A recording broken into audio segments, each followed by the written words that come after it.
Number 4, failure to answer properly. Ano ba yung tinatawag na failure to answer properly? Yung pagka tinanong ka, hindi nagtutugma yung sagot mo doon sa dokumento mo. Halimbawa, ang airline ticket mo is Manila, Bangkok. Manila, Bangkok, and then tinanong ka, saan ang punta mo? Nagkamali ka ng sagot. Sa Dubai po. Naku po, Mario Joseph. Hindi na natin nilalayo. Yan yung mga red flag, destination. Yung ticket mo, nakalagay Manila, Bangkok. And then ang isasagot mo sa Dubai. Although hindi ka naman talaga papunta ng Dubai, siguro nagkataon lang nung time na yon, naiisip mo yung Dubai, ang naisagot mo ngayon, Dubai. Yun.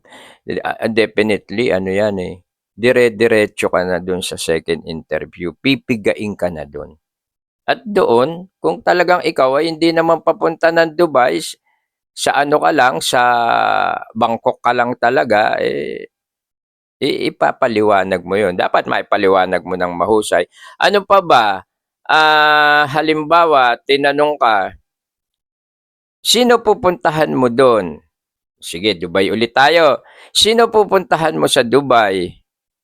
Ang naisagot mo, kapatid ko po.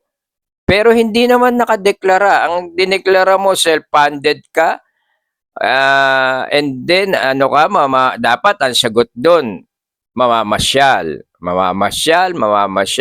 Nagsabi ka na ikaw ay may pupuntahan ka doon, pero hindi deklarado. Oy, teka muna.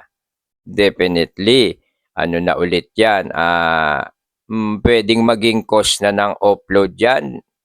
Dadaling ka na ulit doon sa second interview. Doon,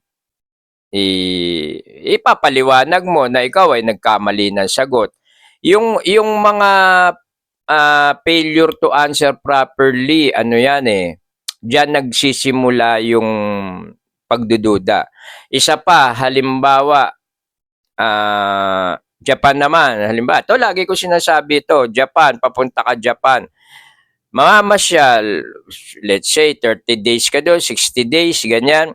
Sinabi na immigration ngayon, ang tagal mo naman sa Japan, ano gagawin mo doon pag hindi ka namamasyal? O kaya, ano gagawin mo doon? Mamamasyal po, magtutur. O pag hindi ka na namamasyal, ano gagawin mo? Mag-aalaga ako ng ang mga pamangkin ko, mag-aalaga ako na anak ng kapatid ko.